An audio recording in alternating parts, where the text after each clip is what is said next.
everybody, it's Honest John again. Now, you remember when it first came out that Russia was trying to attack our elections in 2016?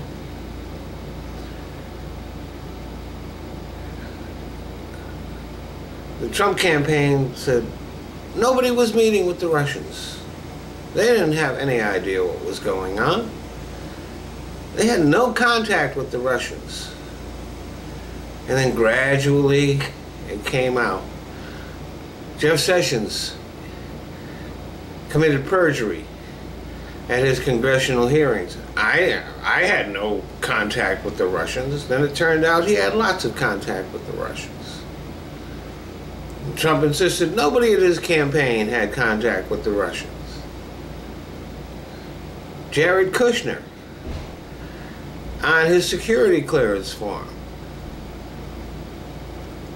denied that he had any contact with the Russians, under penalty of perjury.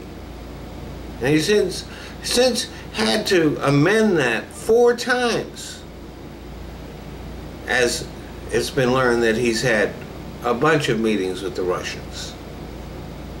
Paul Manafort had meetings with the Russians. Donald Trump Jr. had meetings with the Russians. I don't know whether Kelly Conway had meetings with the Russians or not. So far nothing has come out that says that she has, except for the fact that in intelligence intercepts of Russian communications, they've mentioned her name. So then, after that, first they denied any contact with the Russians. And then it was, oh, well, they forgot about that and these meetings were routine, although there's never been a campaign that has had so many contacts with the Russians during the course of the campaign and the transition. But everybody, oh, we forgot. Oh, yeah, but these meetings were perfectly innocent. And then Donald Trump Jr.'s emails came out. And it was, yes, they not only had contact with the Russians, but they were colluding with them to help Russia influence the election. And now their defense is, well, collusion's not a crime. Yes, we colluded with the Russians, but that's not a crime.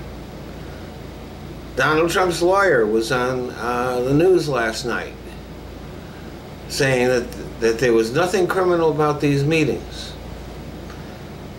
Well, I'm not a lawyer, but I do know this. Aside from the fact that there was conspiracy to acquire stolen property and conspiracy to influence our elections, and conspiracy is a crime, there's also the fact that the Russian attacks on our elections were an act of war. And conspiring to help them doesn't just violate the certain criminal statutes. Assisting, abetting, and colluding with the Russians and committing an act of war against the United States is treason. So Donald Trump's family and his campaign committed treason. But the idea that they did that without Trump knowing about it, without Trump telling them to, is just beyond absurd. So we have in the White House, it is confirmed that we have a traitor in the White House. And the penalty for treason can be a long prison term, but it can also be death. Thanks for listening.